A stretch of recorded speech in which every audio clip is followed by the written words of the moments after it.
Deep beneath the surface of the lands between, far removed from the golden rays of the Erdtree, lie the eternal cities and the forgotten hollows of the earth. Here, the laws of the surface world hold little sway, and life follows a different, more ancient rhythm. The Ancestral Spirit and the Dragonkin Soldier represent two distinct tragedies of existence. One, a natural cycle of rebirth that persists despite the shifting tides of the heavens, and the other, a failed attempt at divinity that remains frozen in a state of perpetual longing. To walk the paths of Siofra and Ainsel is to witness the remnants of civilizations and creatures that were cast aside by the greater will, left to rot or thrive in the cold dark. The Ancestral Spirit is a majestic ghost, a luminous stag that haunts the hallowed grounds of the Siofra River. It is a being of pure spirit, existing outside the cycle of the Erdtree and the grace of the tarnished. The lore tells us that the Ancestral Spirits are life that sprouts from death, a natural phenomenon that predates the current order. They do not require a burial in the roots of the Erdtree to find peace. Instead, they exist in a perpetual state of being, where new life is born from the carcasses of the old. This is a quiet, meditative form of immortality. When we light the braziers in the underworld, we are not waking a monster, but summoning a guardian of a forgotten logic. The spirit moves with a ghostly grace, leaping through the air as if the very atmosphere were a pool of water. Its antlers are not bone, but glowing branches of spirit flesh, representing the wild, untamed power of the earth itself. The tragedy of the Ancestral Spirit is its isolation.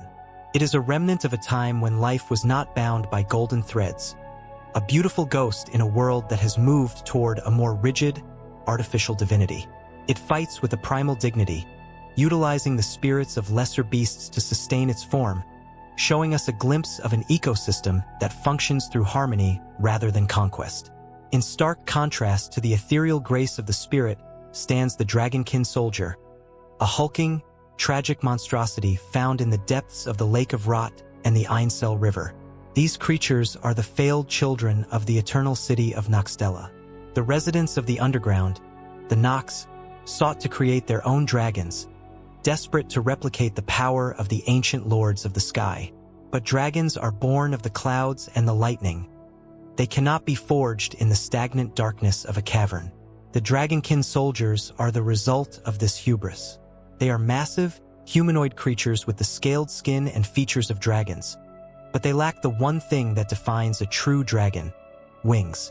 They are earthbound, doomed to crawl through the mud and the cold water of the underground, forever looking up at a ceiling of stone instead of an open sky.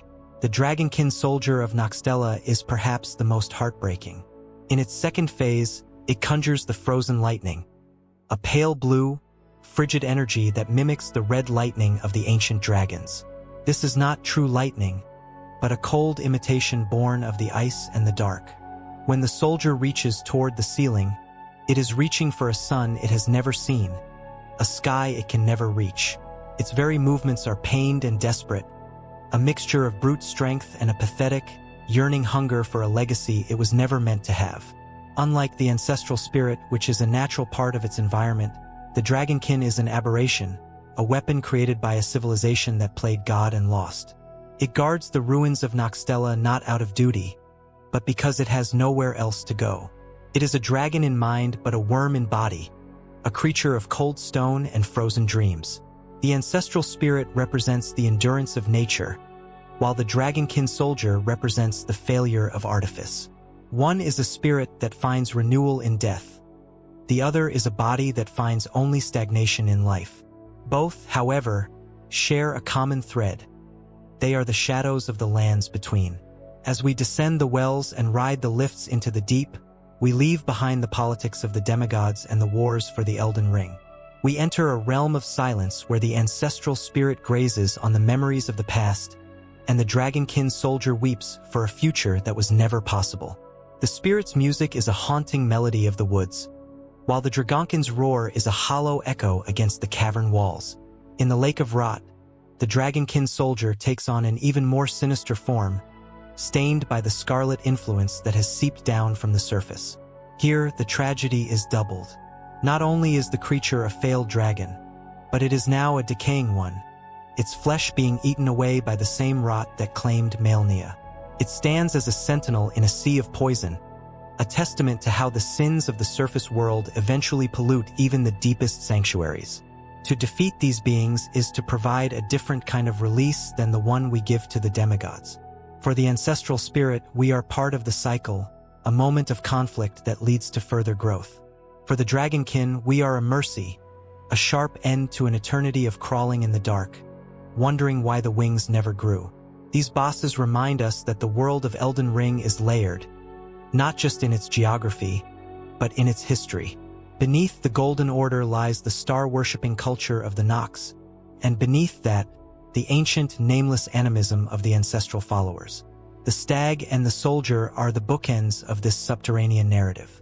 One is the soul of the earth, and the other is the broken body of a forgotten ambition. They dwell in the silence, far from the light, waiting for someone to descend and witness their lonely majesty and their profound, echoing grief. They are the forgotten gods of the soil, the keepers of the deep, and the tragic remnants of a world that existed long before the first golden leaf ever fell from the Erdtree. The Ancestral Spirit's death is quiet, its form dissolving into the mist of the cave, returning to the earth to bloom once more. The Dragonkin's death is heavy, a collapse of scales and false lightning, a final acknowledgement that the sky was always out of reach. In the quiet after these battles, the player is left with the weight of the underground, a place where the beauty of the spirit and the horror of the flesh coexist in the dark. We take their remembrances and their weapons, but we can never truly take the essence of what they were, the lonely sovereigns of the eternal night.